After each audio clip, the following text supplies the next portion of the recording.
तो नमस्कार दोस्तों, एक बार आपका फिर से स्वागत है एलआईसी विद निखिल में। और इस वीडियो में हम बात करेंगे एलआईसी के न्यू जीवन शांति प्लान के बारे में, जिसका प्लान नंबर है 858। दोस्तों, ये एक पेंशन प्लान है फॉर होल लाइफ, यानी कि जिंदगी भर इसमें हमें पेंशन मिलती रहेगी। ये एक single premium deferred annuity plan है। इसका मतलब ये है, सिंगल प्रीमियम का मतलब कि हमें इसमें एक ही साथ एक ही बार में इकट्ठा प्रीमियम जमा करवा देना होगा। 1.5 लाख, 2 लाख, 3 लाख, जितना भी आप जमा करवाना चाहते हैं। डेफर्ड एन्युटी का मतलब है, इसमें हमें ऑप्शन मिल जाता है कि हम कितने साल बाद पेंशन लेना चाहते हैं। मान लीजिए हम लेना चाहते हैं 5 साल बाद पेंशन, तो हमें 5 साल बाद पेंशन मिलना स्टार्ट हो जाएगी। इस तरीके से हम इसमें ऑप्शन ले सकते हैं। उसके बाद इसमें हमें 2 ऑप्शन मिल जाते हैं, सिंगल लाइफ और जॉइंट लाइफ। सिंगल लाइफ यानी कि हम अपने लिए पेंशन लेना चाहते हैं और हम चाहते हैं हमारी डेथ के बाद फैमिली को ये अमाउंट मिल रहा है, जो भी अमाउंट मिलने वाला है।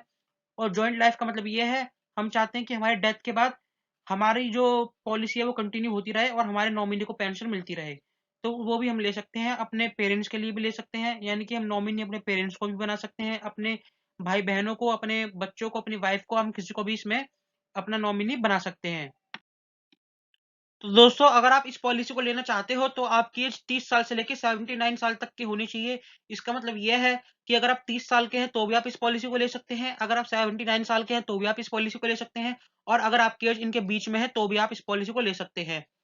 उसके बाद बात करें परचेज प्राइस की, यानी कि कितने रुपए देके आप इस पॉलिसी को स्टार्ट करवा सकते हैं। तो कम से कम 1.5 लाख रुपए देके आप इस पॉलिसी को स्टार्ट करवा सकते हैं, और ज्यादा से ज्यादा आप कितने भी रुपए दे सकते हैं, उसमें आपको कोई लिमिट नहीं दी गई है। उसके बाद दिव्यांगजन लोग और नेशनल पेंशन सब्सक्राइबर लोगों के लिए इसमें डिस्काउंट दिया गया है। दिव्यांगजन लोग यानी कि जो हैंडीकैप लोग होते हैं उनके लिए, और नेशनल पेंशन सब्सक्राइबर लोगों के लिए इसमें ये डिस्काउंट दिया गया है कि वो 50,000 रुपए देकर इस स्कीम को चालू करवा सकते हैं। बाकी नॉर्मल लोगों के लिए ये अमाउंट 1.5 लाख है। उसके बाद है डेफरमेंट पीरियड, यानी कि जैसे मैंने आपको पहले बताया कि आप इसमें सिलेक्ट कर सकते हैं कि आप कितने साल बाद पेंशन लेना चाहते हैं। तो यहाँ पर 1 साल से 12 साल का पीरियड है, यानी कि आप इसमें सिलेक्ट कर सकते हैं कि आप 5 साल बाद या 10 साल बाद पेंशन अपनी स्टार्ट करवाना चाहते हैं, तो आप वो ऑप्शन चूज़ कर सकते हैं। उसके बाद पेंशन मोड, तो पेंशन के जैसे कि नॉर्मल पेंशन पॉलिसी में 4 ऑप्शन मिल जाते हैं हमें, मंथली, क्वार्टरली, हाफ ईयरली और ईयरली। इसका मतलब अगर हम हर महीने पेंशन लेना चाहते हैं तो हर महीने भी ले सकते हैं, 3 महीने में लेना चाहते हैं तो 3 महीने में ले सकते हैं, 6 महीने में लेना चाहते हैं तो 6 महीने वाला ऑप्शन चूज़ कर सकते हैं, और अगर हम साल में 1 बार लेना चाहते हैं तो वो वाला ऑप्शन भी हम चूज़ कर सकते हैं। उसके बाद बात करें मैच्योरिटी की, तो इसमें कोई मैच्योरिटी बेनिफिट नहीं मिलता, क्योंकि इसमें क्या होता है, ये पूरी ज़िंदगी आपको पेंशन मिलती है, और जब तक वो इंसान जिएगा, जब तक उसे पेंशन मिलेगी, और जब उनकी डेथ हो जाएगी तो उन्हें सारा अमाउंट वापस मिल जाएगा। इसलिए इसमें सर्वाइवल बेनिफिट है और डेथ बेनिफिट है।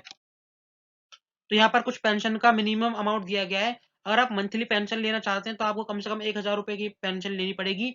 इससे कम की आपको पेंशन नहीं मिलेगी। और अगर आप 3 महीने की पेंशन लेना चाहते हैं तो 3 महीने में हो गया 3,000 रुपए, और अगर आप 6 महीने में लेना चाहते हैं तो हो गया 6,000 रुपए, और अगर आप 1 साल में लेना चाहते हैं तो हो गया 12,000 रुपए। तो दोस्तों, यहाँ पर मैंने एक एग्जाम्पल लिया है, और मैंने एग्जाम्पल दोनों ही तरीके से आपको बताऊंगा, सिंगल लाइफ भी और जॉइंट लाइफ भी। तो यहाँ पर एग्जाम्पल में मैंने एक व्यक्ति है जिनका नाम राकेश है, उनकी उम्र 35 साल है, और उन्होंने ऑप्शन चूज करा 10 साल बाद का, यानी कि वो 10 साल बाद अपनी पेंशन को लेना चाहते हैं जब उनकी उम्र 45 साल हो जाएगी। तो यहाँ पर मैंने सिंगल लाइफ का प्रीमियम भी दिखाया है आपको, और जॉइंट लाइफ का प्रीमियम भी दिखाया है। तो सिंगल लाइफ का प्रीमियम सबसे पहले तो सम एश्योर्ड हो गया 2 लाख का, यानी कि अगर वो 2 लाख रुपए प्रीमियम जमा कराएंगे तो 1.8% जीएसटी लग के हो गया 2,03,600। और जॉइंट लाइफ में भी 2,03,600। जॉइंट लाइफ में जो उनकी वाइफ है उनको हमने नॉमिनी बनाया है, जिनकी उम्र 30 साल है। ठीक है। तो अगर वो सिंगल लाइफ का पेंशन लेते हैं तो उन्हें मंथली मिलेगा 1,328, और अगर वो जॉइंट लाइफ वाला पेंशन लेते हैं तो उन्हें मिलेगा 1,285। अब जॉइंट लाइफ का मतलब ये नहीं है कि दोनों को पेंशन मिलेगी, केवल एक ही जने को पेंशन मिलेगी, और दूसरे को जब मिलेगी जब पहले व्यक्ति की मृत्यु हो जाएगी। तो यहाँ पर आप देख सकते हैं जॉइंट लाइफ वाले में जो पेंशन है वो कम है। वो कम इसलिए है क्योंकि पहले इंसान की मृत्यु के बाद दूसरे इंसान को भी पेंशन मिलती रहेगी, और उसकी भी कोई पता नहीं है कि वो कितने सालों तक जिए, क्या पता वो 20 साल जी जाए, 30 साल और ज्यादा जी जाए। तो इसलिए एलआईसी को इसमें कहते हैं पेंशन थोड़ी सी घटानी पड़ती है। उसके बाद दोस्तों, एक टेबल है सिंगल लाइफ की और जॉइंट लाइफ की। इसमें यह दिखाया गया है कि वो कितने साल बाद अपनी पेंशन लेंगे, तो उन्हें कितनी पेंशन मिलेगी हर साल या हर महीने। तो अगर वो 5 साल बाद पेंशन लेना स्टार्ट करेंगे तो उन्हें हर महीने मिला करेगी 1,018 रुपये, और अगर वो 12 साल बाद पेंशन लेना स्टार्ट करेंगे तो उन्हें हर महीने मिलेंगी 1,483 रुपये। यह सिंगल लाइफ में। और आ जाते हैं जॉइंट लाइफ में।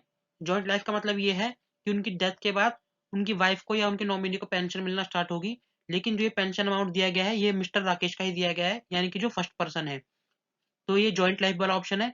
जॉइंट लाइफ में अगर वो 3 साल बाद पेंशन लेना स्टार्ट करते हैं तो मंथली 915 मिलेगी, और अगर वो 12 साल बाद पेंशन लेना स्टार्ट करते हैं तो उन्हें 1429 रुपये मिलेगी। ये पेंशन जो दी गई है फर्स्ट पर्सन की ही दी गई है, यानी कि मिस्टर राकेश की। और दोस्तों बात करें डेथ बेनिफिट की, तो डेथ बेनिफिट का मतलब ये है कि डेथ होने पर क्या मिलेगा। तो या तो लमसम अमाउंट मिल जाएगा, यानी कि अगर मिस्टर राकेश की डेथ होती है तो उनकी फैमिली को या तो लमसम अमाउंट मिल जाएगा सिंगल लाइफ में। और अगर वो जॉइंट लाइफ लेते हैं तो जो उनका अमाउंट है मिलने वाला उसी अमाउंट की पेंशन बन जाएगी उनकी नॉमिनी को, चाहे उनकी वाइफ हो चाहे उनके बच्चे हों।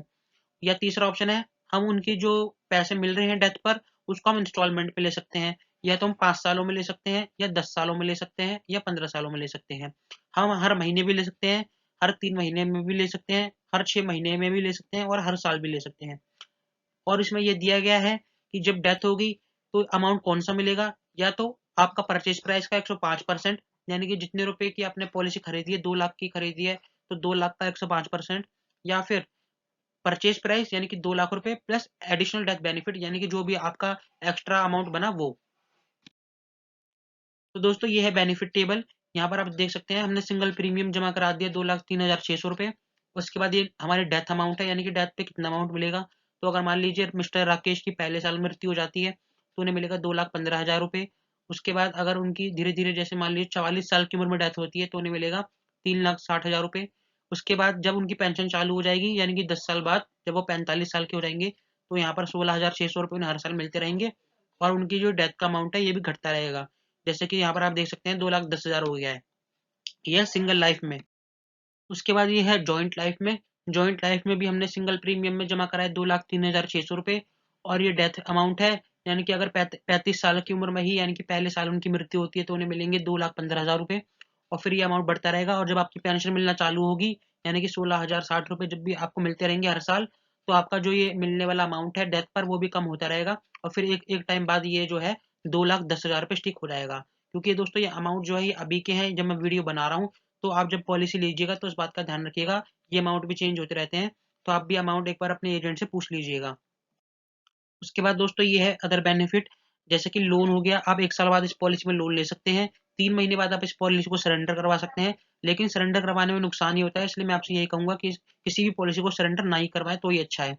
उसके बाद टैक्स बेनिफिट की बात कर लेते हैं। तो आप प्रीमियम का डिडक्शन ले सकते हैं अपने इनकम टैक्स में, यानी कि आप जो भी प्रीमियम भरते हो अपने टैक्स में उसको दिखाकर आप उसका डिडक्शन ले सकते हो। जो पेंशन होगी वो टैक्सेबल होगी, यानी कि पेंशन पे टैक्स लगेगा।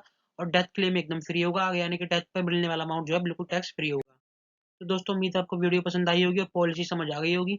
अगर आपको कुछ पूछना है तो आप कमेंट्स में पूछ सकते हैं, अगर कुछ एडवाइस देना चाहते हैं तो आप एडवाइस दे सकते हैं। तो मिलेंगे अगली वीडियो में, तब तक के लिए गुड बाय।